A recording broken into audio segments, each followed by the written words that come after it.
అందరికీ శుభములు.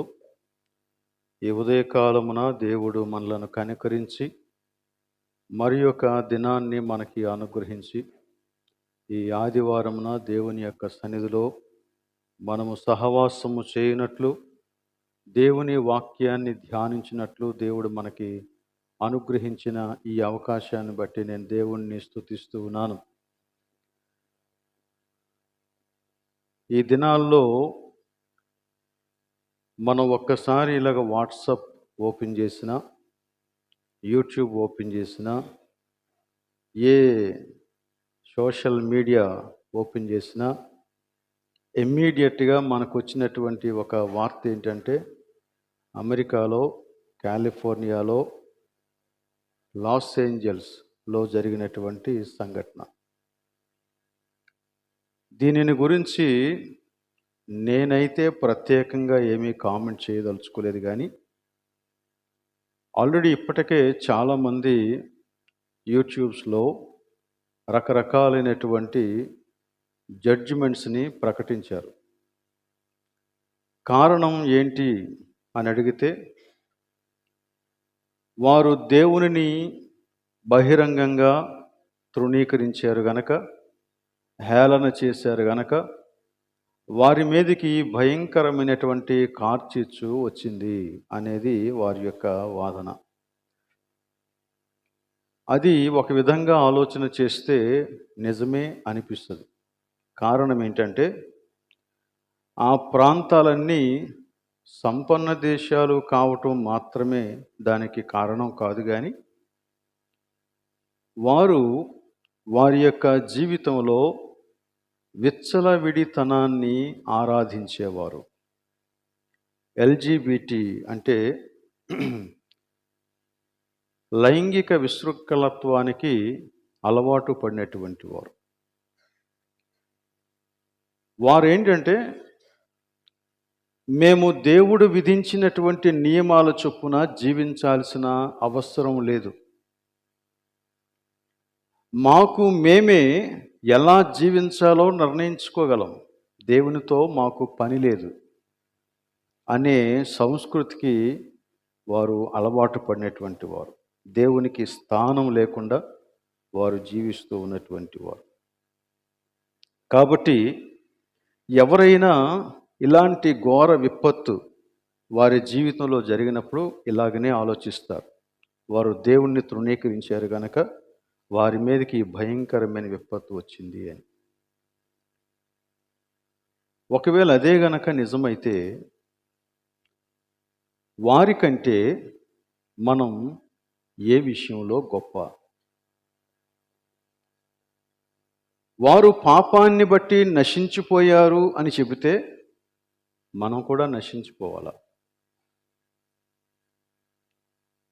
వారి మీదకి దేవుని యొక్క ఉగ్రత వారు దేవునిని హేళన చేసినందుచేతే వచ్చింది అని అంటే మనం కూడా అలాంటి ఉగ్రతకు గురైపోవాలి. లూకా సువార్త 13వ అధ్యాయంలో మనం ఒక వాక్య భాగాన్ని చదివాం. ఆ వాక్య భాగంలో 2 విపత్తులను గురించి మాట్లాడుతున్నాడు. 12వ అధ్యాయం అంతా మీరు చదివితే అక్కడ యేసుక్రీస్తు దేవుని యొక్క తీర్పులను గురించి ప్రకటించడం మొదలుపెట్టాడు. అలా ప్రకటిస్తూ చివరికి వచ్చినప్పటికీ వారే ఒక ఇన్సిడెంట్ని యేసుక్రీస్తుకి వినిపించారు. అదేంటి అంటే, పిలాతు గలిలయ నుండి వచ్చినటువంటి కొందరు ఆలయంలో బలి అర్పిస్తూ ఉండగా వారిని చంపేశాడు.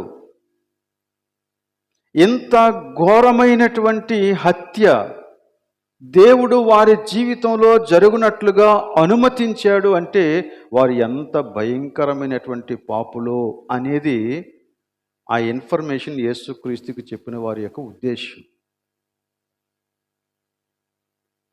యేసుక్రీస్తు ఆ సంఘటన విన్నాడు, వారి యొక్క హృదయంలోని ఉద్దేశ్యాలను గ్రహించాడు. గ్రహించి ఈ మాట వారితో పలికాడు. చూడండి, లూకా సువార్త 13వ అధ్యాయంలో యేసుక్రీస్తు వారితో చెప్పినటువంటి మాట 2వ వచనం.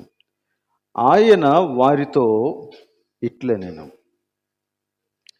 ఈ గలిలయులు అట్టి హింసలు పొందినందున వారు గలిలయులందరికంటే పాపులని మీరు తలంచుచున్నారా? ఇమ్మీడియట్గా జవాబు కూడా ఆయనే చెప్పాడు, కారు.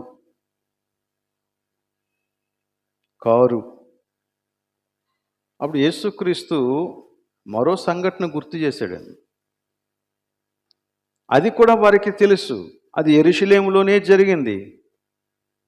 యెరూషలేములో సిలోయము గోపురము కూలిపోయినందుచేత 18 మంది దుర్మరణం చెందారు.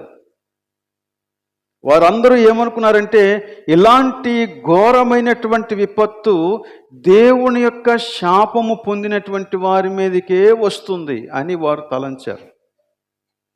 అప్పుడు కూడా యేసుక్రీస్తు ఆ ఇన్సిడెంట్ వారికి గుర్తు చేసి ఇలా మాట్లాడుతున్నాడు 4వ వచనంలో, మరియు సిలోయములోని గోపురము పడి చచ్చిన ఆ 18 మంది యెరూషలేములో కాపురమున్న వారందరికంటే అపరాధులని తలంచుచున్నారా?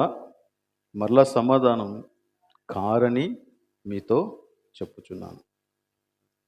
ఇక్కడ యేసుక్రీస్తు వారు పాపులే కాదని చెప్పట్లేదు. కాకపోతే బ్రతికి ఉన్నవారి కంటే వారు ఘోరమైన వారు కాదని మాత్రం చెబుతున్నాడు.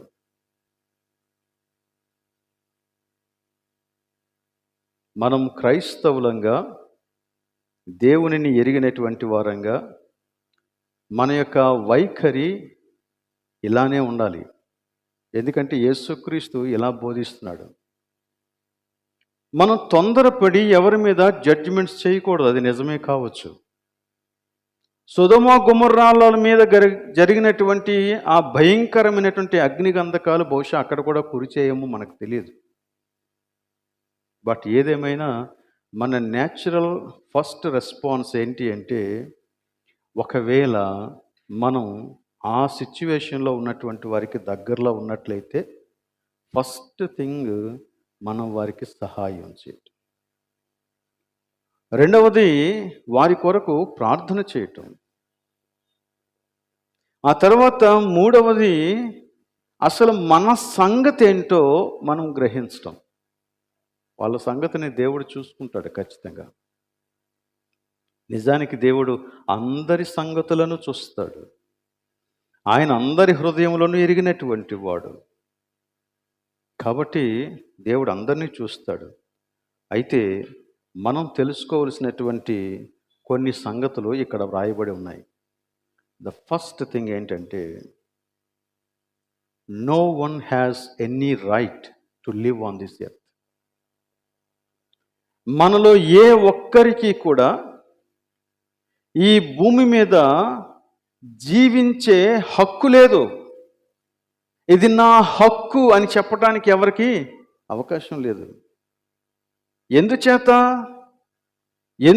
అంటే మనుష్యులందరి మీద దేవుని యొక్క ఉగ్రత ఉంది.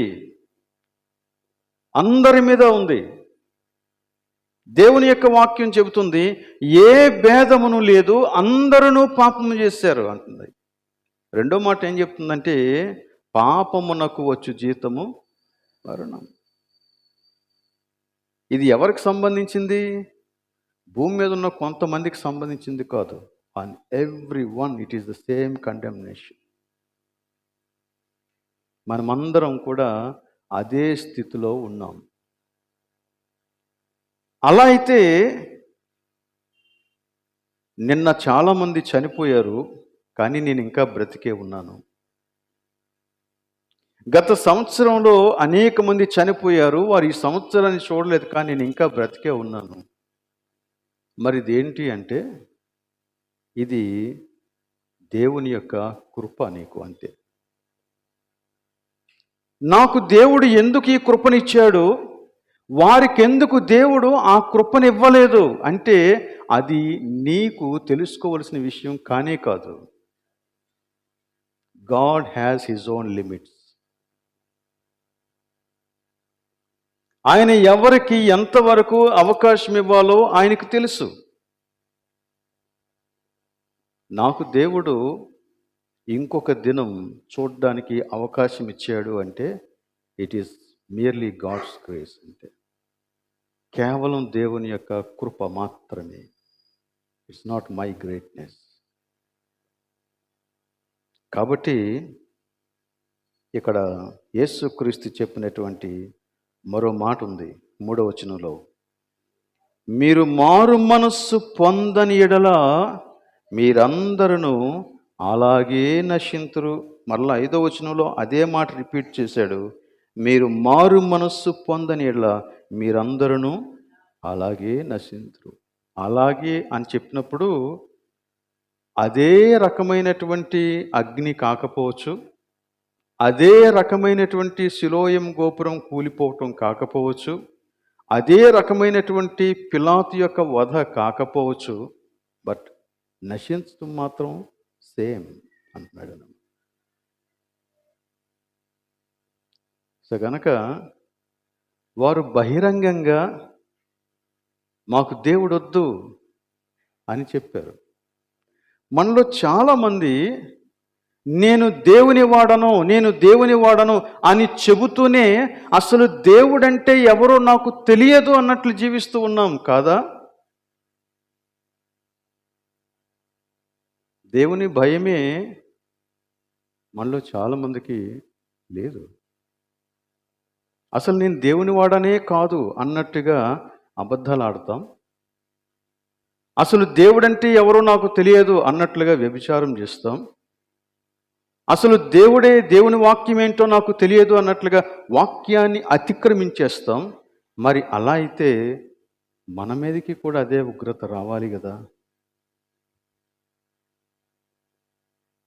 కాబట్టి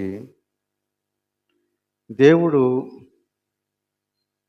వారి జీవితంలో ఏం చేశాడో దానిని నీ కంటికి కనుపరిచినప్పుడు, నా కంటికి కనుపరిచినప్పుడు నేను దేవుడు ఎవరో గ్రహించి నా స్థితి ఏంటో తెలుసుకొని నేను ఇంకా ప్రభువుకి దగ్గరగా సహవాసం చేయవలసిన అవసరత ఎంతైనా ఉంది. యేసుక్రీస్తు జీవించి ఉన్న దినాలలో ఒక ఆలోచన విధానం ఉంది. ఆ ఆలోచన విధానం ఏంటంటే, ఇలాంటి విపత్తులలో చనిపోయినటువంటి వారందరూ కూడా దేవుని యొక్క ఉగ్రతకు పాత్రులు. ఉగ్రత వారి మీదకి వచ్చేసింది, వారు శపించబడిన వారు. కానీ బ్రతికి ఉన్న నేను అలాంటి వాడిని కాను. దేవుడు నన్ను నీతిమంతుడని ఎంచాడు కాబట్టే నేను ఇంకా బ్రతుకున్నాను. నా నీతి వారికంటే గొప్పది. అది వారి యొక్క మనస్తత్వం. దేవుడు దానినే అడ్రస్ చేస్తున్నాడు. ఆ మనస్తత్వం అసలు వాళ్ళకి ఎందుకు వచ్చింది అని అంటే, వారి జీవించిన జీవిత విధానం సంగతి అలా ప్రక్కన పెట్టేసి వారికి నచ్చినటువంటి కొన్ని నీతి కార్యాలు చేసి నేను నీతిమంతుడను అని వారికి వారే అనుకోవడం, ప్రజలలో ఒక దృశ్యాన్ని, ఒక పిక్చర్ని కల్పించడం, నేను ఇలాంటి వాడిని సుమా అని. ఆ విధంగా నేను నీతిమంతుడని సాటిస్ఫై అయిపోవడం, అందుకే నేను ఇంకా బ్రతికి ఉన్నాను, అందుకే నేను ఇంకా ఆశీర్వదించబడుతూ ఉన్నాను అనేది వారి యొక్క వాదన. సో యేసుక్రీస్తు అంటున్నాడు, మీరు అనుకున్నట్టు మీ అందరికంటే వారు పాపులు కాదు, వారితో మనం సమానం. కానీ దేవుడు మనకిచ్చినటువంటి కృప ఎందుకు అంటే మార్పు చెందటానికి. సో అందుచేత యేసుక్రీస్తు యొక్క హెచ్చరికలను మనం జ్ఞాపకం చేసుకొని మన యొక్క వైఖరిని ఈ రీతిగానే మనం కలిగి ఉండాలి. ఒకవేళ ఎవరైనా ఇబ్బందిలో ఉంటే మనం వాడు ఎందుకు ఇలాంటి ఇబ్బందిలోనికి వచ్చాడు అని ఆలోచించే కంటే వాడికి ఫస్ట్ మనం సహాయం చేయాలి. ఆ తర్వాతే మిగిలిన విషయాలన్నీ కూడా. కాబట్టి ప్రభు యొక్క సన్నిధిలో మనం మొరపెడదాం. అలాగనే మన జీవితాలని కూడా దేవుని భయంతో చక్కని మార్గంలో నడిపించుకుందాం. మన యొక్క జీవితంలో దేవునికి వ్యతిరేకమైనటువంటివన్నింటినీ కూడా మనం తొలగించుకుందాం. దేవుని యొక్క సన్నిధిలో మనం దినదినానికి ఎదగాలి. దేవుడు వారికి కూడా ఒక కృపనిచ్చాడు. లాస్ ఏంజల్స్లో మంటల్లో కాలిపోయినటువంటి ఆస్తులే కాలిపోయాయి. మనుషులను బ్రతికించాడు కదా, అది కృప. అది కృప. But they may not recognise. ప్రకటన గ్రంథంలో చెప్పినట్టు వారి జీవితంలో ఎన్ని శ్రమలు కలిగితే వారు దేవుణ్ణి అంతగా దూషిస్తారంట. ఏమో, వారు గుర్తించకపోవచ్చు, లేదా గుర్తించవచ్చు. కానీ మనం వారికి సహాయం చేయాలా, వారి కోసం ప్రార్థన చేయాలా, అలానే వారికి దేవుని యొక్క కృపను జ్ఞాపకం చేయాలా. దేవుడి కార్యం చేస్తాడు కనుక వారికి కూడా దేవుని యొక్క కృప అనుగ్రహించబడింది. వారి దగ్గర ఉన్నవన్నీ లాగేసుకున్నాడు, కానీ వారిని ఇంకా సజీవులుగానే నిలిపాడు. థింక్, ఆలోచించు, నీ మాటలు ఆలోచించు. దేవుణ్ణి తృణీకరించే నీ మాటలను గురించి ఒక్కసారి ఆలోచించు. దేవుణ్ణి తృణీకరించే జీవిత విధానాన్ని గురించి ఒక్కసారి ఆలోచించు. ఆ వ్యతిరేకమైన జీవిత విధానాలకు అలవాటు పడిన నీవు మరొక్కసారి పరీక్షించుకో అన్నట్టుగా దేవుడు వారిని వదిలేస్తాడు.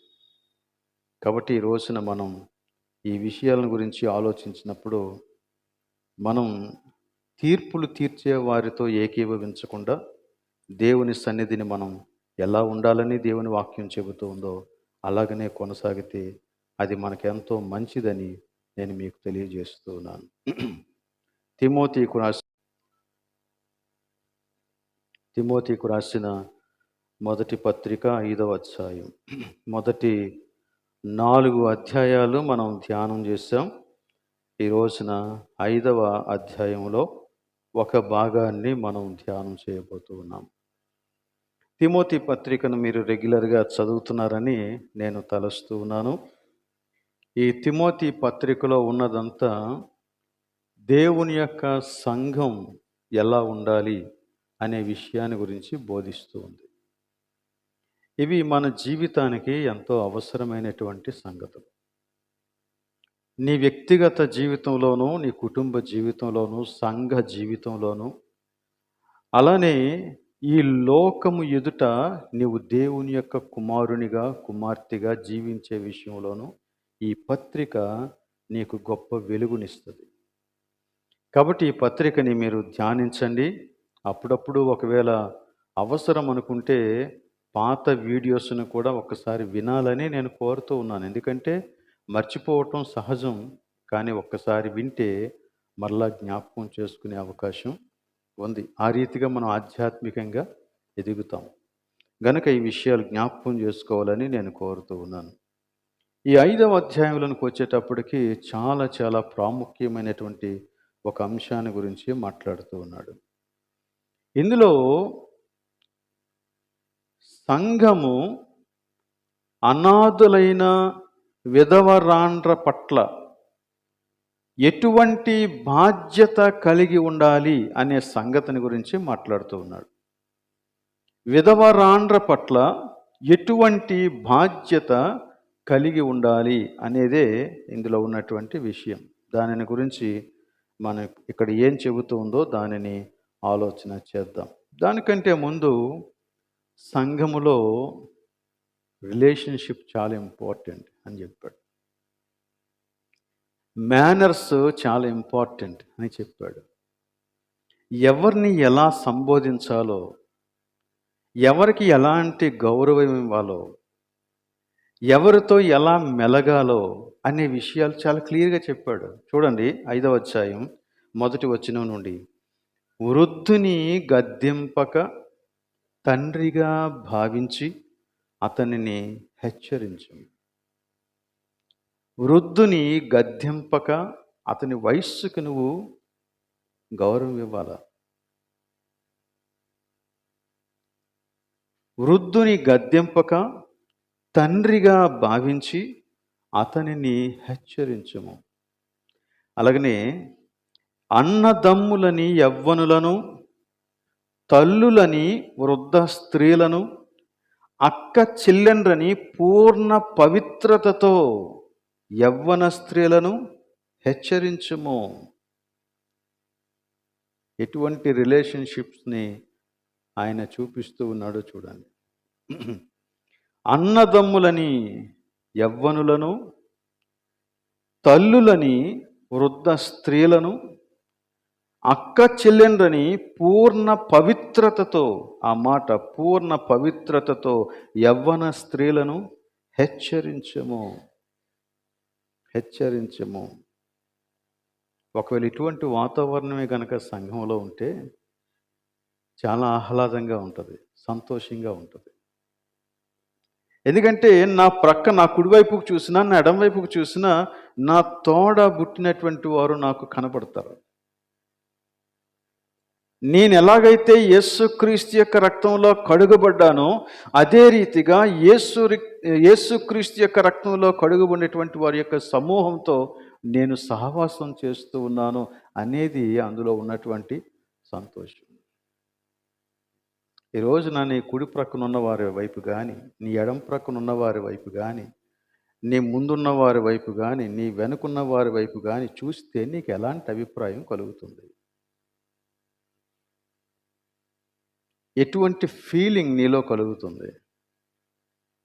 ఇది చాలా అవసరం. సో మేనర్స్ లోపించకూడదు. ప్రతి వ్యక్తికి విలువనివ్వాలా, వారి వయస్సును బట్టి ఇవ్వాలా, వారికి క్రీస్తుతో ఉన్న సంబంధాన్ని బట్టి ఇవ్వాలి. వారు నీ తోటి వారిని గౌరవించాల.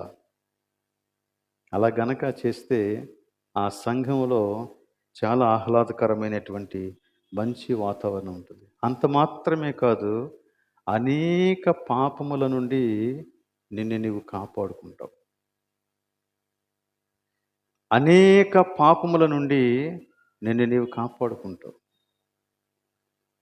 కాబట్టి ఈ విధమైనటువంటి రిలేషన్షిప్ మనం ప్రాక్టీస్ చేయాలన్నది దీని యొక్క ఉద్దేశం. ఓకే, ఇప్పుడు 4వ వచనం నుండి 16వ వచనం వరకు విధవరాండ్రను గురించే మాట్లాడాడండి.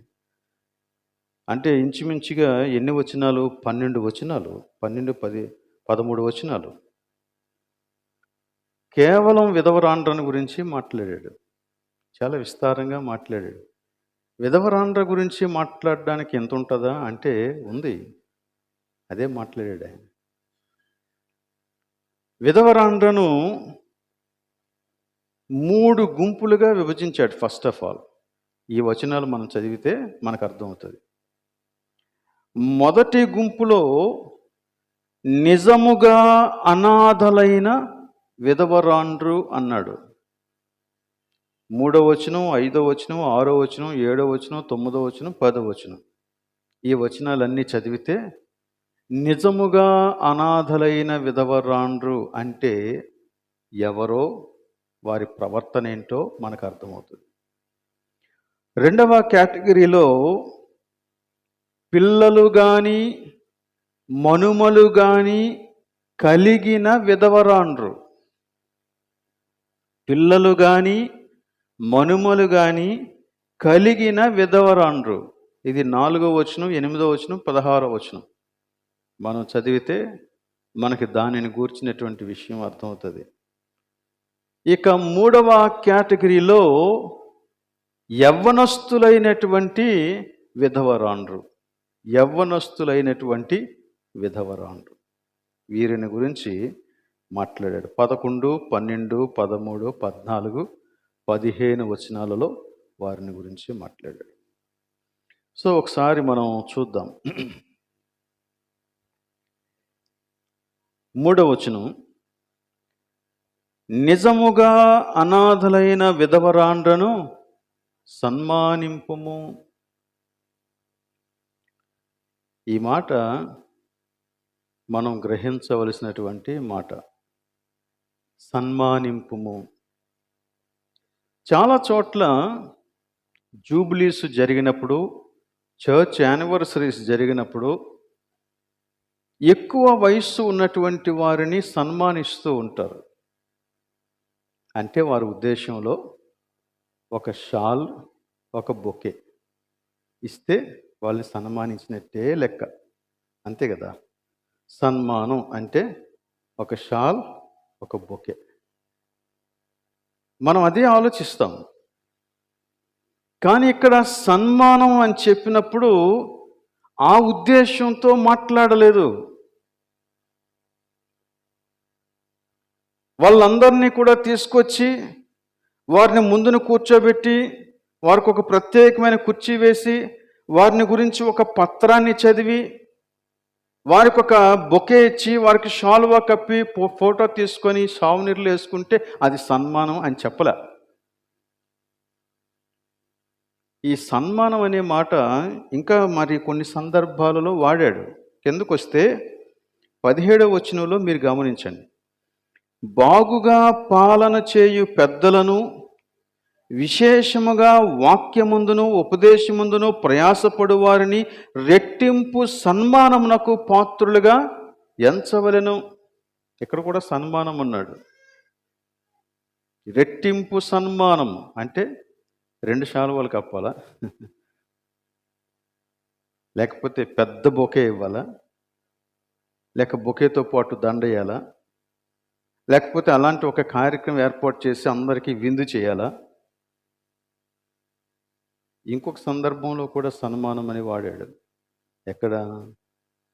ఎఫెసీ పత్రికలో 6వ అధ్యాయం 2వ వచనంలో గమనిస్తే, నీ తండ్రిని నీ తల్లిని సన్మానించాల.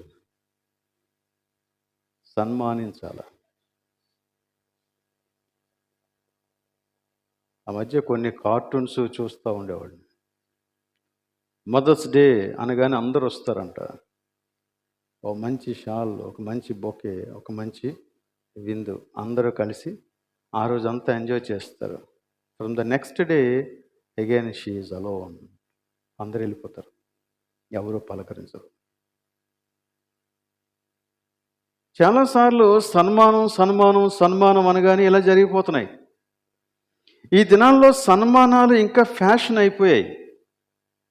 ఇంతకుముందు ఎప్పుడూ చెయ్యని వారు కూడా ఆ స్టైల్ నేర్చుకుంటున్నారు. ఎందుకో మరి అది బాగుందేమో, అది నేర్చేసుకుంటున్నారు. నేర్చేసుకొని ఏ చిన్న అకేషన్ వచ్చినా నలుగురిని పిలవడం, వారికి 4 శాలువాలు కప్పడం, 4 బొకేలు ఇవ్వటం, ఒక విందు చేయటం, అందరూ సంతోషంగా ఇంటికి వెళ్ళిపోవటం. ఆ వ్యక్తి యొక్క పరిస్థితి అలాగే ఉంటుంది, ఏం మార్పు ఉండదు. కానీ ఇక్కడ సన్మానించుట అనే ఈ మాటకి అర్థం ఏంటంటే, వారి విషయమై శ్రద్ధ కలిగి వారికి సదుపాయములు కల్పించి ప్రేమతో వారిని ఆదరించటం, వారి బాగోగులను చూడడం, వారి బాధ్యత వహించటం, వారితో మాట్లాడడం, ఇవన్నీ అందులోనికి వస్తాయి. సో సన్మానించుట అంటే ఇప్పుడు మనకున్నటువంటి ఫ్యాషన్ ప్రకారంగా సన్మానించుట కాదు. సన్మానించుట అంటే వారిని గూర్చి నువ్వు పట్టించుకొని వారిని గౌరవంగా చూసుకోవడం. వారు జీవించినటువంటి జీవితమంతటిని వారు శపించుకోకుండా, బాధపడకుండా, ఎందుకు నాకు ఈ దుస్థితి, నాకున్న పిల్లలే నన్ను పట్టించుకోరు అనేటువంటి ఆలోచన వారికి రాకుండా నీవు చూసుకోవటం చాలా అవసరం. సన్మానించుట అంటే అది. అయితే ఇక్కడ మనం ఇందాక చెప్పినట్లు 3 కేటగిరీస్ విధవరాండ్ర గురించి మాట్లాడాడు. అందులో మొదటి కేటగిరీ నిజముగా అనాథులైనటువంటి విధవరాండ్రు. ఇది సంఘ బాధ్యత అన్నాడండి. నిజముగా అనాథలైనటువంటి విధవరాండ్రు యొక్క బాధ్యత సంఘానిది అన్నాడు. ఇప్పుడు సంఘం వారిని సన్మానించాలంటే వారిని పట్టించుకోవాలి. చాలాసార్లు చాలా సంఘాల్లో బీదవారికి కొంత ప్రతి నెల సహాయం అందించడం అనేది జరుగుతుంది. మన దగ్గర కూడా జరుగుతుంది. కానీ వారిని ఎంత చులకనగా చూస్తామో తెలుసా అండి? వాళ్ళకి ఆ మనీ డిస్ట్రిబ్యూట్ చేసినప్పుడు కూడా వాళ్ళని గజిరేస్తాం, కసురుకుంటాం. అది సన్మానం కాదు. అది సన్మానం కాదు. మనం ఇచ్చేది చాలా తక్కువ. అది ఇక్కడ నుంచి వారి ఇంటికి వెళ్ళేలోగా అయిపోతుంది ఆటోలో వెళ్తే. కానీ we demand a lot from them.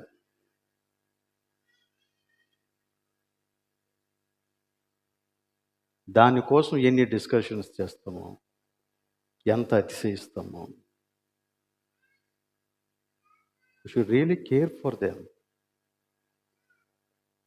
వాళ్ళని పట్టించుకోవాలా. వాళ్ళు ఎక్కడ ఉన్నారో, వాళ్ళు ఎలా ఉన్నారో, వారి జీవన పరిస్థితులు ఏంటో మనం చూడాలా. ఇక్కడ వీరు నిజముగా అనాథలు అని చెప్పినప్పుడు వారు ఎలాంటి వారు అని చెప్తున్నాడంటే, అక్కడ మనం 5వ వచనంలో గమనిస్తే, నిజముగా అనాథ అయిన విధవరాలు ఏకాకి. ఫస్ట్ ఆఫ్ ఆల్ ఏకాకి అంటే నా అనేవారు ఎవరు లేరు. నా అనేవారు లేరు. భర్త చనిపోయాడు, విధవరాలమే. మరి పిల్లల యొక్క పరిస్థితి ఏంటో మనకు తెలియదు. బట్ ఆమెకు నా అనేవారు ఎవరు లేరు. మనం ఇప్పుడు 2 రకాలుగా ఆలోచించవచ్చు. ఒకటి ఏంటంటే,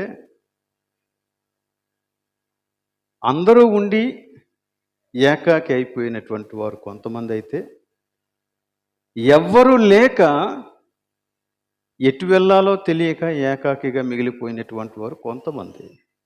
ఈ 2 రకాలని మనం ఆలోచించాలి. ఏకాకులు వారు ఏకాకి అన్నప్పుడు వారిని పలకరించేవారు లేరు, వారితో కలిసి మాట్లాడేవారు లేరు, వారికి ప్రోత్సాహం ఇచ్చేవారు లేరు. వారికి ఒకవేళ అనారోగ్యం చేస్తే, జ్వరం వస్తే, ఇంకా అలాంటిది ఏదైనా వస్తే వారి మట్టుకు వారే మంచం మీద పడుకొని మూలగాలి తప్ప, నీకేమైంది, నీకేమైనా సహాయం కావాలా అని అడిగేటువంటి వారు లేరు. అటువంటి ఏకాకులు చాలామంది ఉన్నారు. వీరిని గూర్చినటువంటి సెన్సెస్ మనం తీసుకొని వారికి సహాయం చేసేటువంటి బాధ్యత మనం కలిగి ఉండాలా. ఇంకా ఏం చెప్పాడో చూడండి. వీరంట ఎలా ఉంటారో, వారి యొక్క జీవిత విధానం ఎలా ఉంటుందో కూడా చెప్పాడు. వారు ఏకాకి అయి ఉండి, రెండవది దేవుని మీదనే తన నిరీక్షణ ఉంచుకొని, తర్వాత విజ్ఞాపనల యందును ప్రార్థనల యందును రేయింబగల్లో నిలకడగా ఉండును. నిజముగా అనాథలైన విధవరాండ్రు. ఒకవైపు సంఘంతో మాట్లాడాడు, సంఘం యొక్క బాధ్యతను గురించి. మరోవైపు ఆ పర్టికులర్ విధవరాండ్రతో మాట్లాడుతున్నాడు. నీ జీవిత విధానం చూసుకో. దేవుని మీదే నిరీక్షణ కలిగి, ప్రార్థన, విజ్ఞాపన నీ యొక్క జీవితంలో నిత్య కృత్యమై అనేక మంది కోసం ప్రార్థన చేసేటువంటి ఆ జీవిత విధానాన్ని కలిగి ఉంటారంట. నిజంగా అనాథలైన విధవరాండ్రు. అలాంటి వారిని మనం పట్టించుకోవాలని చెప్పాడు. తర్వాత ఇంకొక మాట చెప్పాడండి 6వ వచనంలో, సుఖభోగములయందు ప్రవర్తించినది బ్రతుకుచుండియు చచ్చినది. సుఖభోగములయందు ఎవరిని గురించి మాట్లాడుతున్నాడు? విధవరాండ్రని గురించి మాట్లాడుతున్నాడు. సుఖభోగములయందు ప్రవర్తించినది, ఇది ప్రవర్తనకు సంబంధించిన విషయం. ఇది ప్రవర్తనకు సంబంధించిన విషయం. The character that you live. బ్రతుకుచుండియు చచ్చినది. జాగ్రత్త, జాగ్రత్త. ఓకే, తర్వాత 7వ వచనం, వారు నిందారహితులై ఉండినట్లు ఇలాగూ ఆజ్ఞాపించము. విధవరాండ్రకు ఇవి ఆజ్ఞాపించమని చెప్తున్నాడు. నువ్వు నిజంగా విధవరాండ్రవైతే, నువ్వు విధవరాలవైతే దేవుని మీదనే నీ నిరీక్షణ పెట్టుకో. విజ్ఞాపన చేయి, ప్రార్థన చేయి, దేవునిలో నిలకడగా ఉండు రేయింబగల్లో. సుఖభోగములను గురించి నీవు ప్రవర్తించేటువంటి తీరుని మానుకో అని ఆజ్ఞాపించాలంట. నిజముగా విధవరాండ్రైనటువంటి వారికి. మరికొన్ని విషయాలు చెప్పాడు 9వ వచనంలో, 60 ఏండ్ల కంటే తక్కువ వయస్సు లేక ఒక్క పురుషునికే భార్య అయి సత్క్రియలకు పేరు పొందిన విధవరాలు పిల్లలను పెంచి పరదేశులకు ఆతిథ్యమిచ్చి పరిశుద్ధుల పాదములు కడిగి శ్రమపడు వారికి సహాయము చేసి ప్రతి సత్కార్యము చేయబూనుకొనినదైతే ఆమెను విధవరాండ్ర లెక్కలో చేర్చవచ్చును. కొన్ని క్వాలిటీస్ చెప్పాడు.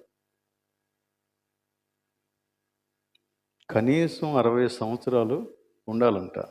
60 సంవత్సరాల కంటే తక్కువ ఉంటే అసలు ఆమెను విధవరాండ్ర లెక్కలో చేర్చొద్దు అన్నాడు. తర్వాత ఒక్క పురుషునికే భార్య అయ్యాయి అంటే అర్థం ఏంటంటే,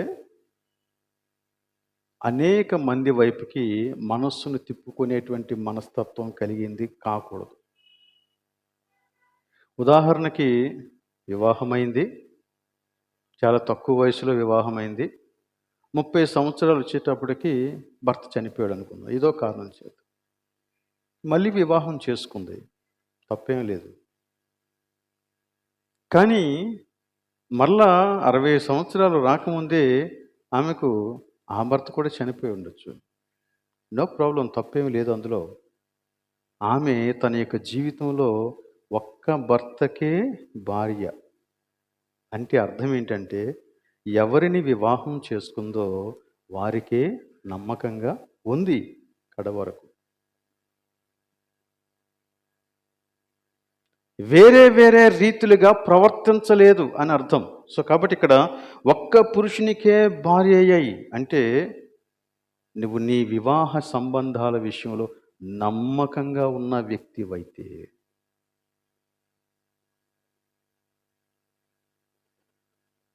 సత్క్రియలకు పేరు పొందినటువంటి వారు అన్నాడు. సత్క్రియలు చేసేవారు. ఈ సత్క్రియలు ఎలాంటి సత్క్రియల గురించి మాట్లాడాడో చూడండి. పిల్లలను పెంచేవాడు, పరదేశులకు ఆతిథ్యం ఇవ్వడం, పరిశుద్ధుల పాదాలు కడగడం, శ్రమపడే వారికి సహాయం చేయడం, ఇలాంటి ప్రతి సత్కార్యము చేయబూనుకొనినదైతే, ఇవన్నీ కూడా అతిశయం ఉన్నవాళ్ళు చేయలేరు, చేయలేని పనులు ఇవి.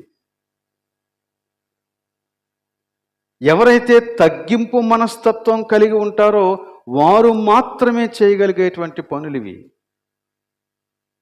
తర్వాత అంత వయస్సు వచ్చిన తర్వాత నీవు ఇతరులకు నీ వయస్సుతో, నీ అనుభవంతో, నీకున్నటువంటి ఆ ప్రభువు దగ్గర నువ్వు నేర్చుకున్నటువంటి ఆ పాఠాలన్నింటితో పాటు నీవు ఇతరులకు దీవెనకరంగా నిలవాలా. ఇతరులను గురించి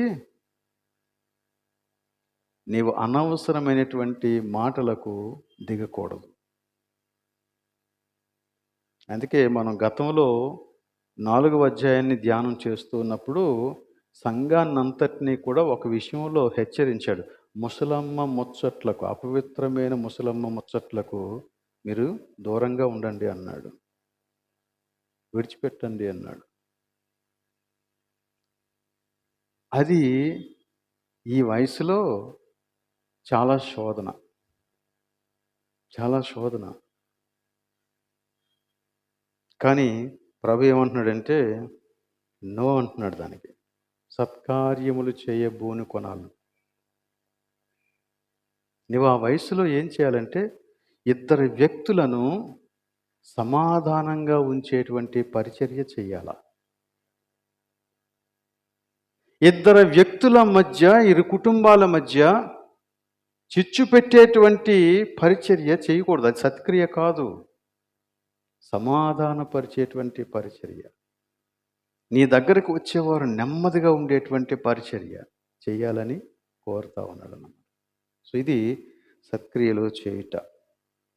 సో ఇవన్నీ కూడా నిజముగా అనాథలైన విధవరాండ్రని గురించి మాట్లాడాడు. ఓకే, ఇప్పుడు 2వ కోవలో పిల్లలు కానీ మనుమలు కానీ కలిగినటువంటి విధవరాండ్రు. వీళ్ళకి కూడా ఈ లక్షణాలన్నీ వర్తిస్తాయి. ఈ లక్షణాలన్నీ వర్తిస్తాయి. ఒకే ఒక చిన్న తేడా ఏంటి అంటే సంఘము కాదు బాధ్యత వహించవలసినది, పిల్లలే బాధ్యత వహించాలి.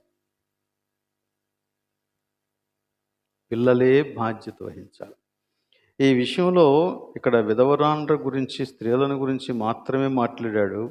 ఈవెన్ కొన్నిసార్లు మరి మిగిలిపోయినటువంటి పురుషులు కూడా ఉంటారు. భార్య చనిపోయిన తర్వాత పురుషులు కూడా ఉంటారు ఫ్యామిలీలో, వారికి కూడా వర్తిస్తుంది. ఒకవేళ పిల్లలు కానీ మనుమలు కానీ ఉంటే వారే ఆ పెద్ద వయస్సు వారిని బాధ్యతగా చూసుకోవాలి అని చెప్తున్నాడు. చూడండి 4వ వచనంలో ఏం చెప్పాడు? అయితే ఏ విధవరాలికైనా పిల్లలు కానీ మనుమలు కానీ ఉండిన ఎడల వీరు మొదట తమ ఇంటి వారి ఎడల భక్తి కనుపరచుటకు, తమ తల్లిదండ్రులకు ప్రత్యుపకారము చేయుటకు నేర్చుకొనవలెను. ఇది దేవుని దృష్టికి అనుకూలమైనది. ఇక్కడ తల్లిదండ్రులు అనే మాట చెప్పాడు. విధవరాండ్రు కేవలం స్త్రీలు మాత్రమే కాదు, ఈవెన్ పురుషులు కూడా, నీ తండ్రి కూడా. You need to take care of them. విచిత్రమైన విషయం ఏంటంటే మన ఇంట్లో ఉన్నటువంటి ముసలోళ్ళని మనం పట్టించుకోం, బట్ ఏదో అనాథాశ్రమానికి వెళ్ళి ఏదోదో చేసేస్తూ ఉంటాం. చాలాసార్లు జరుగుతుంది ఇది. మన ఇంట్లో ఉన్న వాళ్ళనేమో పిడిగుద్దులు గుద్దుతూ ఉంటాం, అక్కడికి వెళ్ళి ముద్దలు తినిపిస్తూ ఉంటాం. What is it? మారాలా, మారాలా. కొంతమంది యొక్క చరిత్రనే గనక చెబితే మనకి చాలా విచారం, దుఃఖం అనిపిస్తుంది. వాళ్ళని జ్ఞాపకం చేసుకోకూడదు. కానీ అలాంటి పిల్లలు మనుమలు ఉండడం విచారకరం.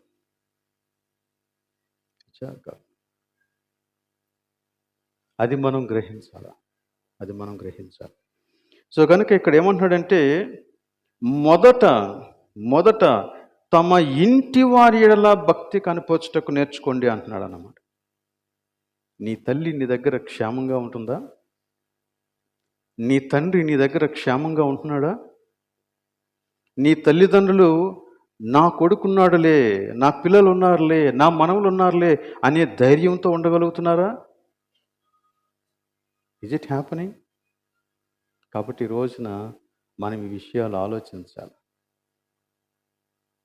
ఇంటికి వెళ్ళి ఒకవేళ మన పెద్దోళ్ళు ఎవరైనా ఉంటే వారిని గురించి ఆలోచించాలి. ఆలోచించి మంచి నిర్ణయాలు తీసుకోవాలి. వారికి ఎలా మనం సదుపాయం కలిగించాలా, ఎలా వారిని తృప్తిపరచాలో, ఎలా వారికి దేవుని యందు కొనసాగేలాగా చేయాలి అనే విషయాలను గురించి ఆలోచించాలి. ఇంకా మనం చూస్తే ఈ మొదట తమ ఇంటి వారి యెడల భక్తి కనుపరుచుటకు అనే దానికి 8వ వచనంలో ఒక చిన్న ఎక్స్ప్లెనేషన్ ఇచ్చాడండి. ఏమిచ్చాడో చూడండి. ఎవడైనను ఎవడైనను ఇక్కడ ఎవరిని గురించి మాట్లాడుతున్నాడు? క్రీస్తుని నమ్మినటువంటి వారిని గురించి మాట్లాడుతున్నాడు. క్రీస్తుని నమ్మిన వారిలో సంఘ సభ్యులలో ఎవడైనను స్వకీయులను విశేషముగా తన ఇంటి వారిని సంరక్షింపకపోయిన ఎడల వాడు విశ్వాస త్యాగము చేసిన వాడై అవిశ్వాసి కన్నా చెడ్డవాడు. If you don't take care of your family members, you are worse than a unbeliever అంటున్నాడు. Worse than an unbeliever. అవిశ్వాసి కంటే చెడ్డవాడు. అది చాలా తీవ్రమైనటువంటి స్టేట్మెంట్. అది మామూలు స్టేట్మెంట్ కాదు. నువ్వు విశ్వాసమైతే మొట్టమొదట నీ సత్క్రియలు నీ కుటుంబంలో చేయాలి. ఇవి కేవలం తల్లిదండ్రులకు మాత్రమే కాదు, కుటుంబ సభ్యులందరికీ చెందేటువంటి విషయం ఇది. అందుకని ఏమన్నాడంటే స్వకీయులను అన్నాడు. విశేషముగా తన ఇంటి వారిని, వృద్ధాప్యంలో ఉన్నవారు ఉంటే ఇంకా వాళ్ళని జాగ్రత్తగా చూడాలి. But at the same time నీ ఇంటి వారిని, నీ ఫ్యామిలీని, నీ ఫ్యామిలీ మెంబర్స్ని నువ్వు జాగ్రత్తగా చూసుకోవాల్సినటువంటి బాధ్యత నీ మీద ఉంది. దాన్ని నువ్వు విస్మరించడానికి లేదు.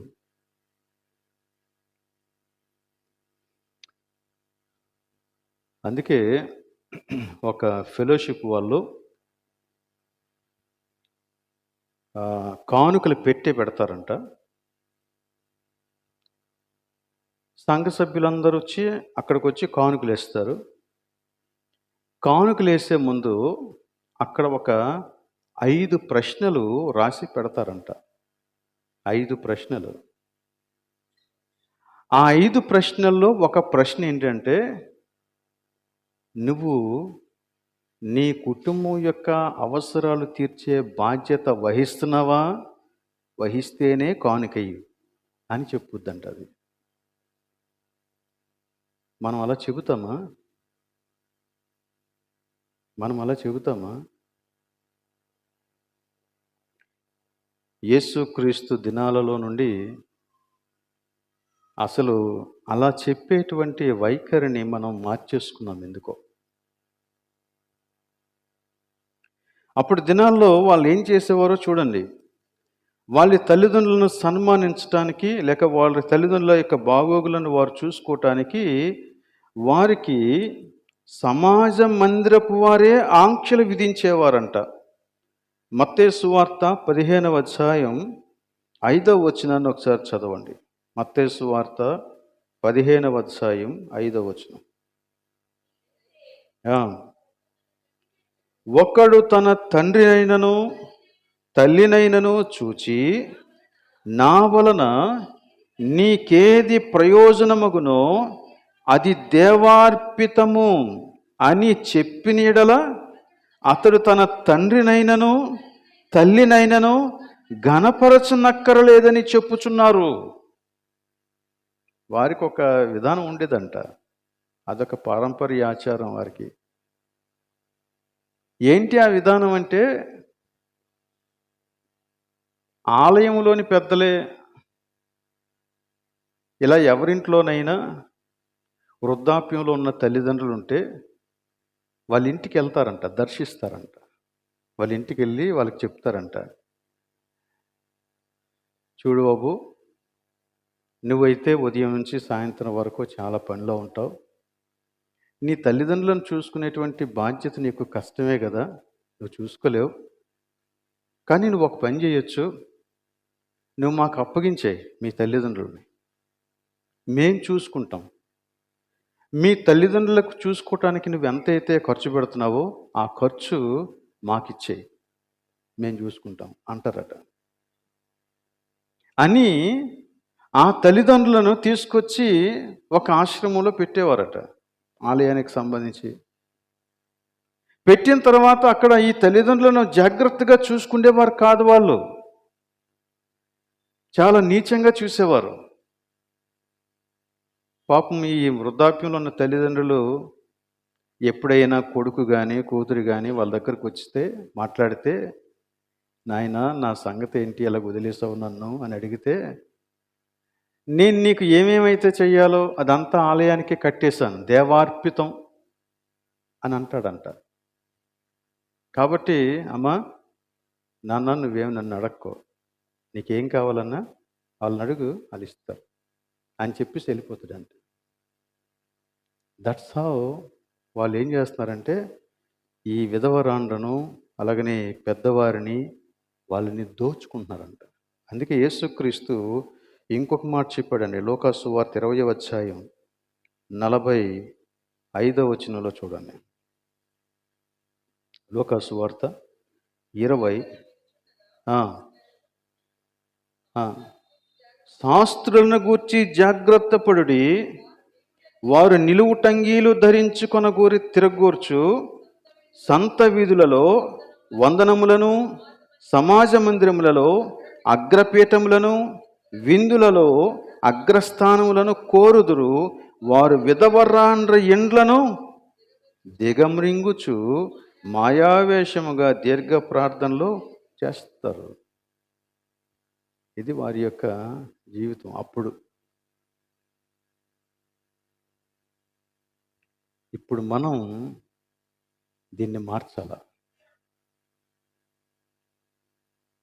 అప్పుడు అలా ఉండేవేమో, ఒకవేళ అనాథాశ్రమాలు వృద్ధాశ్రమాలు నాకు తెలియదు, ఉండేవేమో నాకు తెలియదు, లేకపోతే అందరికీ కలిపి ఒకే జనరల్గా ఆశ్రమం ఉండేదేమో నాకు తెలియదు. బట్ ఇప్పుడైతే మాత్రం వృద్ధాశ్రమాలు అనాథాశ్రమాలు పెరిగిపోతున్నాయి అన్నమాట.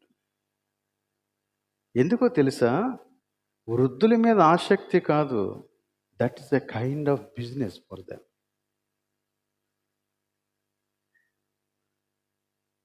చాలా తక్కువ మంది వృద్ధుల మీద నిజంగా శ్రద్ధ కలిగి సేవ చేసే వాళ్ళు ఉన్నారు. అటువంటి వారిని నిజంగా మనం అభినందించాలి. కానీ మనం ఇప్పుడు మన బాధ్యత అది. కనీసం మన సంఘంలో ఉన్నటువంటి వారినైనా మనం బాధ్యత వహించి చూసుకోవాల్సినటువంటి అవసరత ఉంది. దీనికి మనం కొన్ని ఆలోచించాలి. ఇన్ కేస్ ఒకవేళ ఈ పార్షనేజ్ని తీసేసి కొత్త బిల్డింగ్ కడితే ఖచ్చితంగా ఇలాంటి ఒక ఫెసిలిటీ కల్పించాల, అనాథల కోసం విధవరాండ్ర కోసం కల్పించాలి. అది మన బాధ్యత. నాకు సంబంధం లేదు అనుకోకూడదు. రెండవది, ఈ దినాల్లో చాలామందికి పెన్షన్స్ ఉన్నాయి. సో కాబట్టి ఇండివిజువల్గా వారు జీవించడానికి ఇష్టపడుతున్నారు, మంచిదే. కానీ ఎవ్వరూ లేనటువంటి వారు ఉంటారు కదా, అలాంటి వారిని ఐడెంటిఫై చేసి మన సంఘంలోనే మనం ఒక టీంని ఏర్పాటు చేయాలి.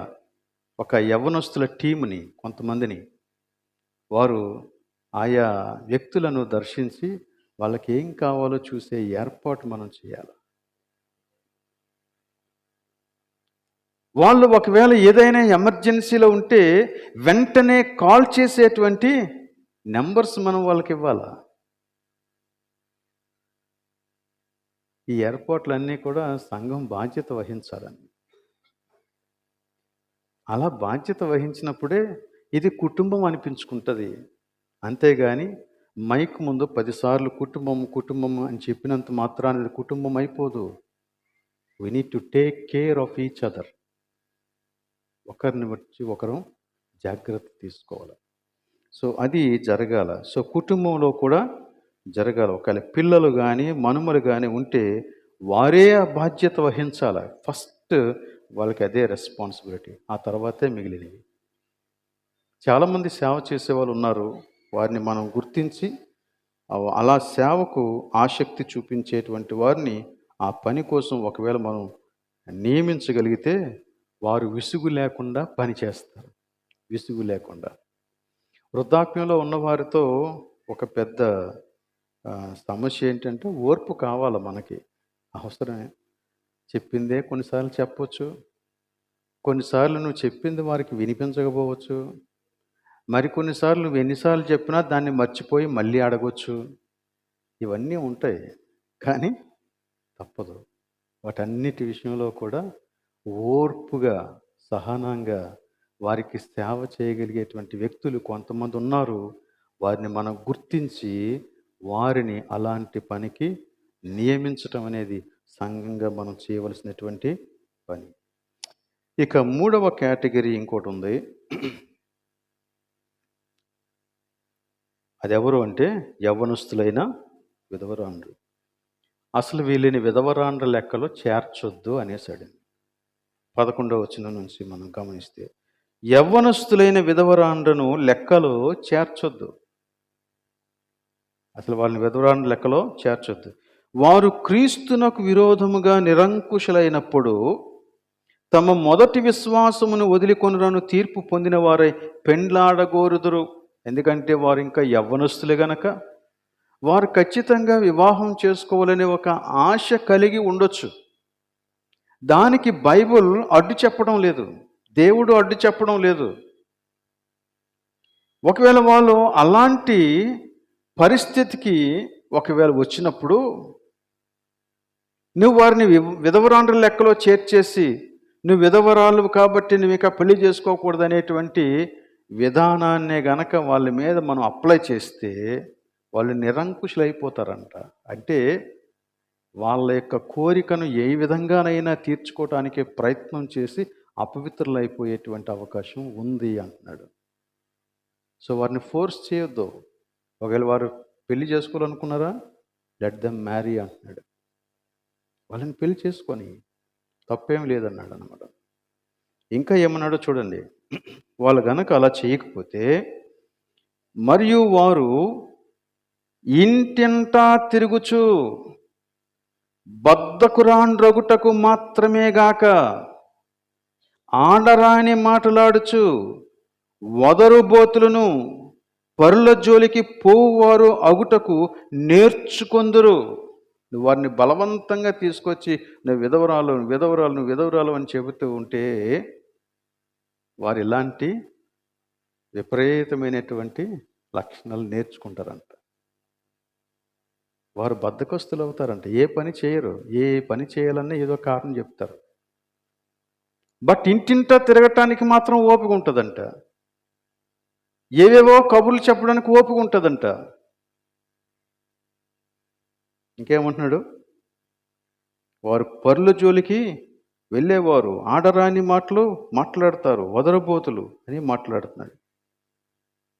సో అటువంటి పరిస్థితికి దిగిపోయే ప్రమాదం ఉంది గనక వారిని, తక్కువ వయసు ఉన్నటువంటి వారిని విధవరాండ్ర లెక్కలో చేర్చొద్దు. వారు పెండ్లి చేసుకోవాలనుకుంటే పెండ్లి చేసుకొని ఏం చేయాలా? 14వ వచనం. కాబట్టి యవ్వన స్త్రీలు వివాహం చేసుకొని పిల్లలను కని గృహ పరిపాలన జరిగించుచు నిందించుటకు విరోధికి అవకాశం ఇవ్వకుండా ఉండవలనని కోరుచూ ఉన్నాను. వివాహం చేసుకొని వివాహ వ్యవస్థలో నమ్మకంగా కొనసాగు.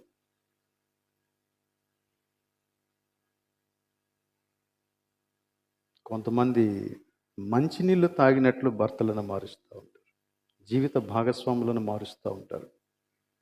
అటువంటి ప్రవర్తన బైబిల్ ఖండిస్తుంది. It's not good for you. ఎందుకంటే విరోధికి అవకాశం ఇచ్చిన వాడు అవుతావు. ఓకే. 15వ వచనం హెచ్చరిక. ఇంతకు ముందే కొందరు త్రోవ నుండి తొలగిపోయి సాతానుని వెంబడించిన వారైరి. ఆల్రెడీ కొంతమంది అటువంటి మార్గంలో ఉన్నారు. జాగ్రత్త.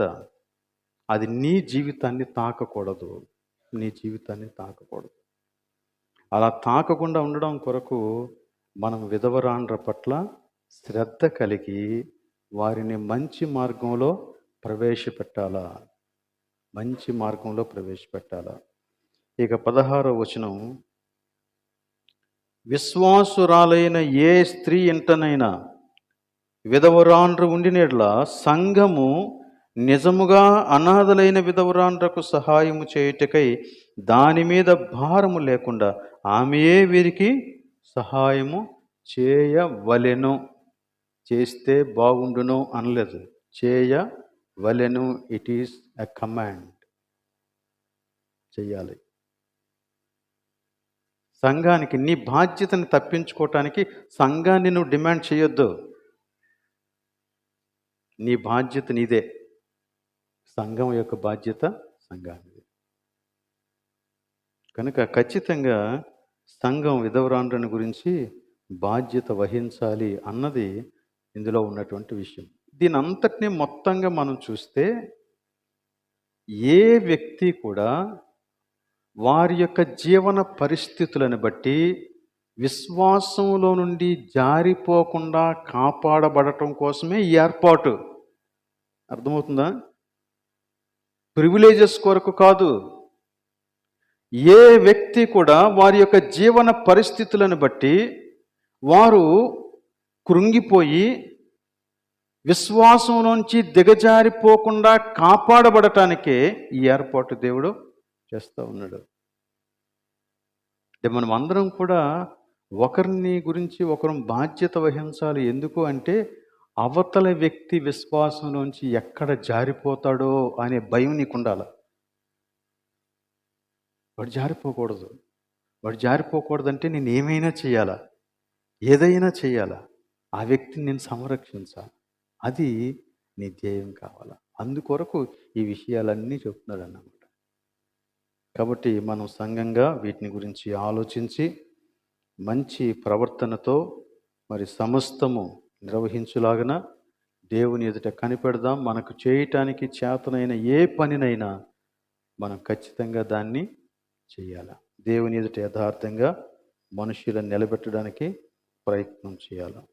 దేవుడు ఈ మాటలను దీవించునుగాక. ప్రార్థన చేద్దాం. ప్రేమ కలిగిన మా ప్రభు, నీకు స్తోత్రాలు. మా కొరకు నీవు కలిగి ఉన్న ఏర్పాటును బట్టి నీకు స్తోత్రం చెల్లిస్తూ ఉన్నాను. అవునాయన, ప్రతి చిన్న విషయాన్ని గురించి నువ్వు మాతో మాట్లాడుతున్నావు. దేవా, సంఘములోని ప్రతి బాధ్యతను గురించి మీరు మాతో సంభాషిస్తూ ఉన్నారు. కుమారులతో సంభాషించినట్లు నేను మీతో సంభాషించి తిని అన్నట్లుగా నీ వాక్యము ద్వారా ప్రతిదీ మాకు తెలియజేస్తూ ఉన్నారు. గనక ప్రభు, మేమేం చేయాలో అది మాకు నేర్పించి, తగిన జ్ఞానం ఇచ్చి, వివేకం ఇచ్చి, బాధ్యతాయుతంగా వాటిని చేయటానికి సహాయం దయచేయమని ఈ ప్రార్థన మా ప్రభువును రక్షకుడైన యేసు నామములో అడుగుచున్నాం తండ్రి. ఆమేన్.